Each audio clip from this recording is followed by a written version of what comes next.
Hajrath Lut A.S. Hajrath Lut A.S., known as Lot in some traditions, is a prominent figure in Islamic history and a prophet mentioned in the Quran. Here's an introduction to Prophet Lut.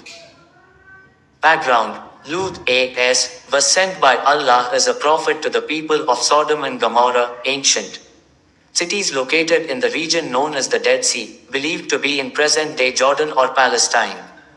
The inhabitants of these cities were known for their immoral and sinful behavior, particularly homosexuality.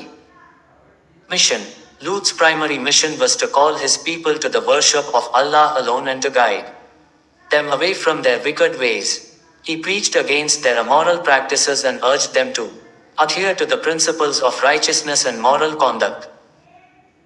Warning and rejection: despite Lut's persistent efforts to convey the message of Allah to his people, they continued to engage in depraved behavior and rejected his warnings. They mocked his message and refused to heed his advice, persisting in their disobedience and immorality.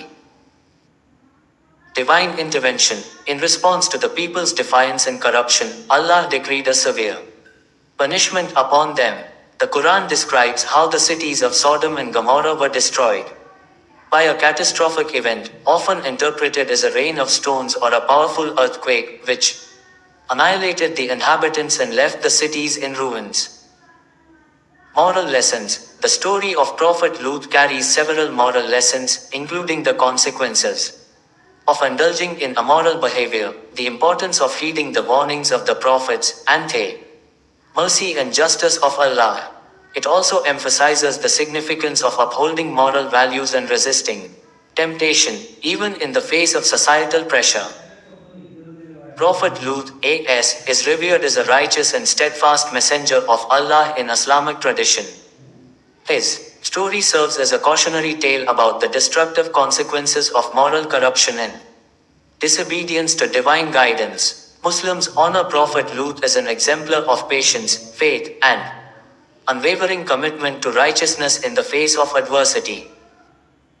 Lut, also known as Lot in the Old Testament, is a prophet and messenger of God in the Quran.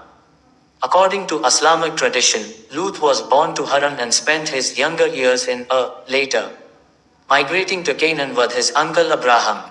He was sent to the cities of Sodom and Gomorrah as a prophet, and was commanded to preach to their inhabitants on monotheism. Though Lut was not born among the people he'd been sent to preach to, the people of Sodom are still regarded as his brethren in the Quran. Like the biblical narrative, the Quran states that Lut's messages were ignored by the inhabitants of the cities, and Sodom and Gomorrah were subsequently destroyed. The destruction of the cities is traditionally presented as a warning against homosexuality in Islam as well as other things. While the Quran does not elaborate upon Lut's later life, Islam holds that all prophets were examples of moral and spiritual righteousness. Lut's family: Muslims maintain that Abraham's father was Azar, which could be derived from the Syriac Athar, who was known in the Hebrew Bible as Terah.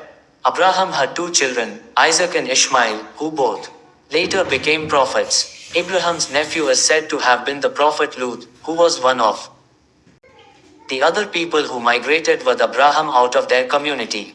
Abraham himself is said to have been a descendant of Nuh through his son Shem. Quranic narrative: the Quran states that one day, a group of angels visited Abraham as guests in the guise of men in order to inform him of the fact that his wife Sarah was pregnant with Isaac. While there, they also told shower of stones of clay.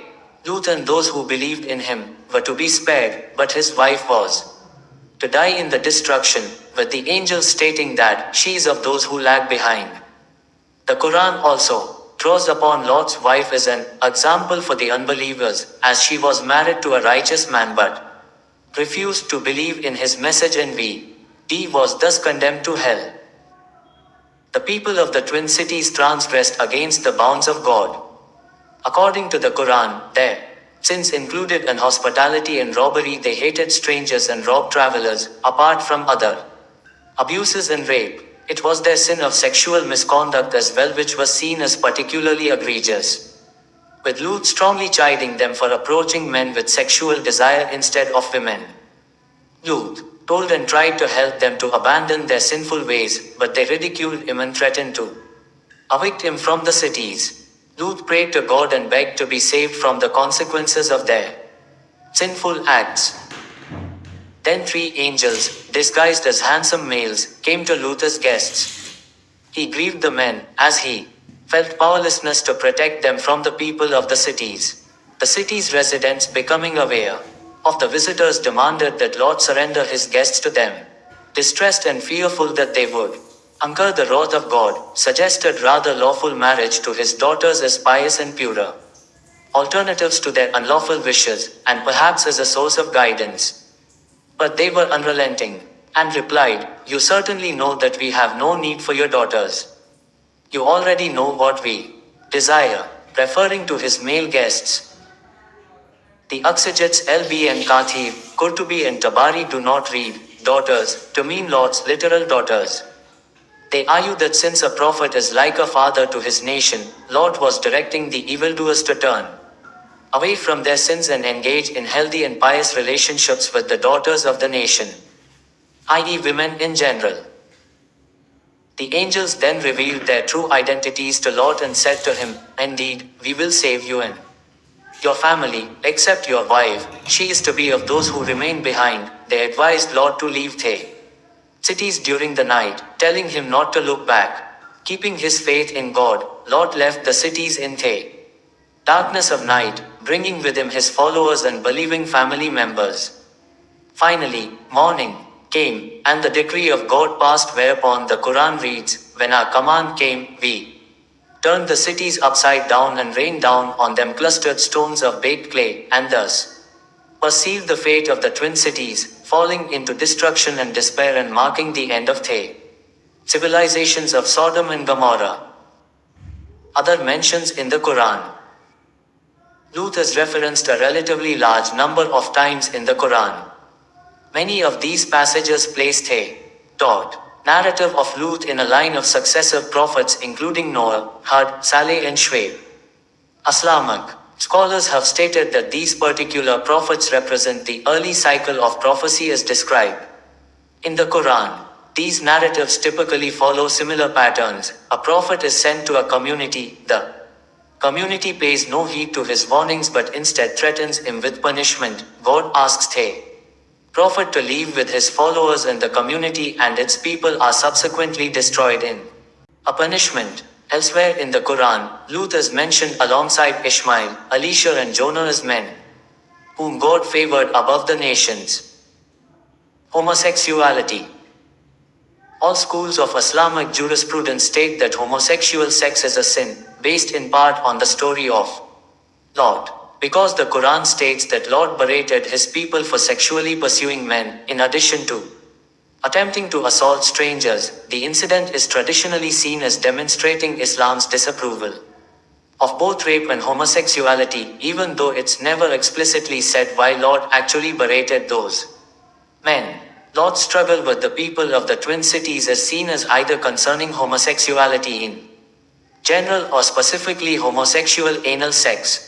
These interpretations have sometimes widened to condemn homosexuality beyond the physical act, including psychological and social dispositions. Monument. Many Muslims believe that Bani Naim in Palestine houses the tomb of Lot in the center of the town. The tomb is located within a rectangular mosque with an inner court and minaret. The lintel of the mosque's northern gate is built from stones dating to the Byzantine era, when a church had possibly stood at the site. Bani Naim's association with Lot predates Islam, as the works of the Catholic scholar Jerome in the 4th century CE state that the tomb is located in a town named Kapar Baricha, which is likely the former name of Bani Naim. Tradition holds that the tomb of his daughters is located on a nearby hill to the southeast of Bani Naim is a shrine dedicated to Lot, known as Makam and Nabi Yajan, shrine of the truthful prophet. Local legend claims Lot prayed at the site and that the imprints of his feet are still visible in a rock there. Similar alleged footprints of prophets and other holy men are found at Islamic shrines throughout the Middle East.